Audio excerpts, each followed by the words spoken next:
Brothers and sisters, once upon a time, a young priest preached at the bishop's mass. Afterwards, the bishop said to him, "You need to begin your homilies with a story. Wake up people, get their attention. Come to my mass next Sunday and I'll show you." So, the next Sunday, the bishop begins his homily like this. "I have something to tell all of you. I am in love with a beautiful woman." He pauses for effect and then continues. "Her name is the Blessed Virgin Mary." So the young priest goes back to his parish and gets up to preach the following Sunday, but catches sight of the bishop himself standing in the back of the church. He gets nervous, but launches into his homily anyway. The bishop is in love with a married woman. With nervous, he blurts out, "But I cannot remember her name." Yes, the young priest forgot the name of the beautiful lady. Her name was Blessed Virgin Mary. She is the mother of the church. She is the mother given to us by Jesus himself from the cross as the mother of humanity. Especially we remember this great and beautiful mother in this month of May. And isn't it coinciding that we celebrate Mother's Day in the month of May? Blessed John Paul II, Saint John Paul II, in his Redemptoris Mater writes, "It can thus be said that women, by looking to Mary, find in her the secret of living their femininity with dignity and of achieving their own true advancement. In the light of Mary, the church sees in the face of woman the reflection of a beauty which mirrors the loftiest sentiments of which the human heart is capable, the self-offering totality of love, the strength that is capable of bearing the greatest sorrows, limitless fidelity, and tireless devotion to work, the ability to combine penetrating intuition with words of support and encouragement."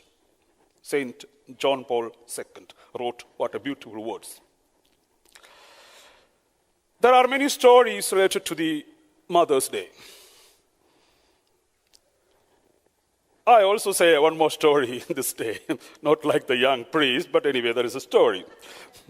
A man stopped at a flower shop to order some flowers to be wired to his mother, who lived 200 miles away. As he got out of his car, he noticed a young girl sitting on the curb sobbing. He asked her what was wrong, and she replied, "I wanted to buy a red rose for my mother, but only have 75 cents, and a rose costs $2. The man smiled and said, "Come on in with me. I will buy you a rose." He bought the little girl her rose and ordered his own mother's flowers. As they were leaving, he offered the girl a ride home. She said, "Yes, please. You can take me to my mother." She directed him to a cemetery, where she placed the rose on a freshly dug grave.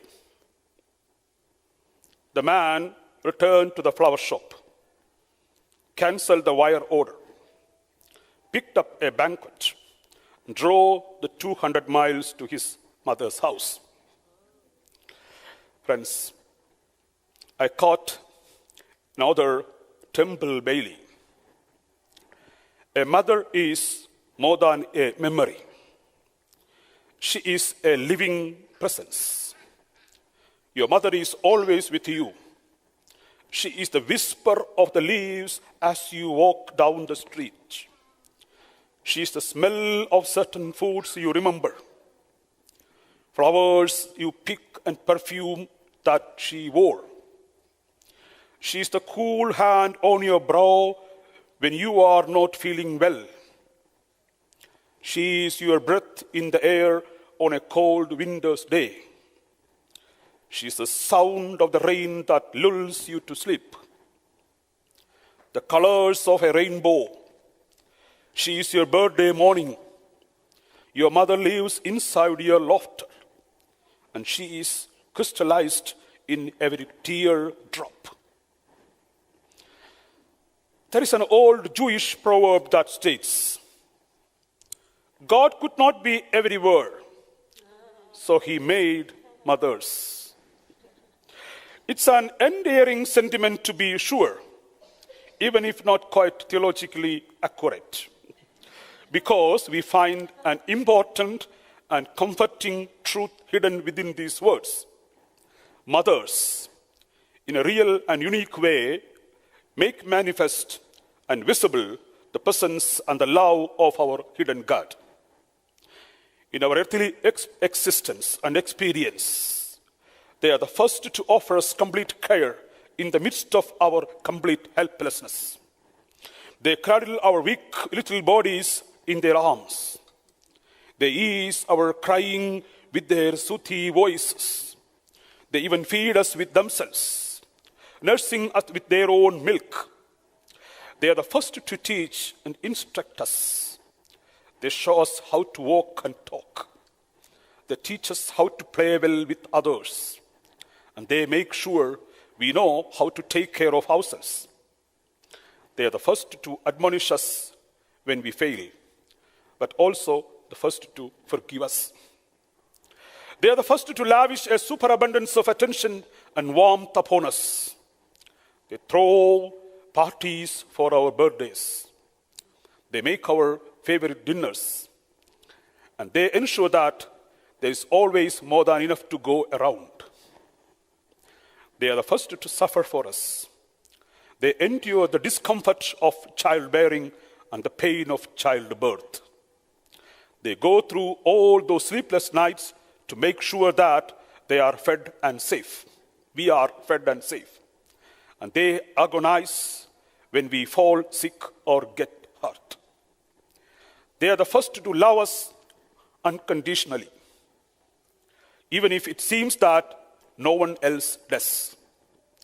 In short, mothers are the first people in our lives to show us who God is, what God's warmth, His forgiveness, God's generosity, God's mercy, and His love are evidenced daily in the lives of these special people we call our mothers.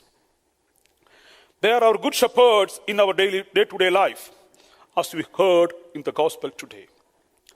As good shepherds, our mothers lead us to the heavenly shepherd, Jesus Christ, who gives us eternal life.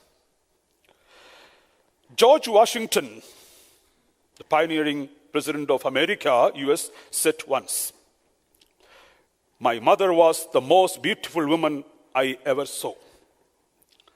All I am, I owe to my mother.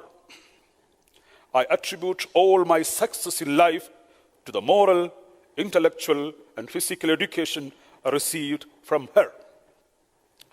Abraham Lincoln, the famous president of America, spoke similar words when he said, "All that I am or even ever hope to be, I owe to my angel mother." My dear friends, she is the place you came from, your first home. And she is the map you follow with every step you take. She is your first love, your first friend, even your first enemy, but nothing on earth can separate you. Not time, not space, not even death.